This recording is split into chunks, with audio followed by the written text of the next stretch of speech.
Bum bum bum bum bum bum bum bum bum bum bum bum bum bum. Hey Star Wars fans, it's your friend Dharmak Tringali here again with the issue number 29 of the DiAgostini Star Wars Build a Millennium Falcon model kit.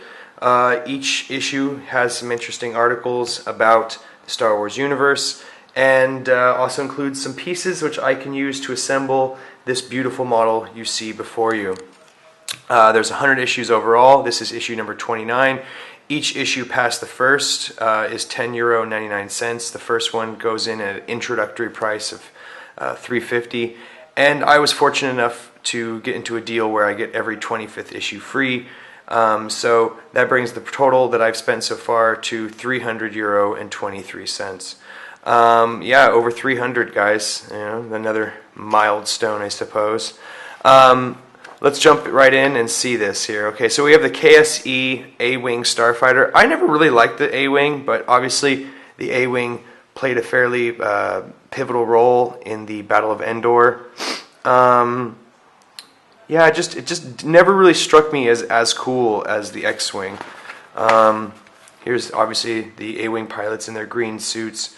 This shot from the Battle of Endor, you know. A-Wing pilots, you know, what do you got to say about them? Then we also talk about major trade routes. This was an interesting article talking about things like the Kessel Run and the Polemian trade routes. Yeah, explains exactly what the Kessel Run is, and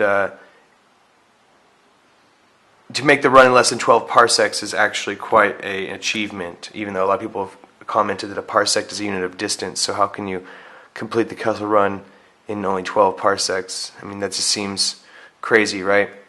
Yeah, this was a good article talking about that. This was actually kind of cool. It talked about the 5 stages of engagement in a dogfight. So if you're really into like battle recreations like the X-Wing Starfighter game, or you really like playing video games that utilize this, you might find this interesting read. It kind of explains the whole breakdown here of how the trench run went and how they actually staged up and drew all the storyboards. Yeah, so ultimately, like the articles this issue, you know, I read them all, but they were not anything outstanding in my opinion. A lot of the stuff I already knew or had heard about before. So yeah, nothing major right there. So yeah, I go straight into the build section. This build section is going to be rather quick, but very important. So here it is, bag number 29. So it's rather heavy, so that's good, I guess. But as you can see already, it's going to be putting the ring in the middle of my framing, lower framing. So let me go ahead and get on that and start by pulling out my jig. So here's my jig, and I've already test fitted this ring into place. There's a small, what do you want to call that? Peg, you know, dovetail that you need to link up with, not a proper dovetail, but it will link up and then put the whole ring into place. Then we're just going to go ahead and put these 1, 2, 3, 5, 7, 9, 11, 13, 14 screws in place and give this thing a little extra structure and strength to lean up against. Great, so let me go ahead and do that, and I'll show you what it looks like when I'm all finished. So that's the finished product, and as you can see, it's a lot more sturdy, especially with this framework, this jig. So that's it for issue 29. Issue 30, next week we'll be getting another piece of the jig to put here.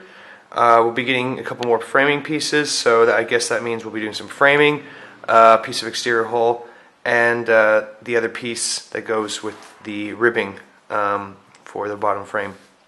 So, guys, no question today, but please leave some comments down below. Just let me know that you guys are enjoying the show. Click the subscribe button if you haven't already so you can check out the other 28 issues and not miss any upcoming issues, so you can see this sucker being built all the way to the end.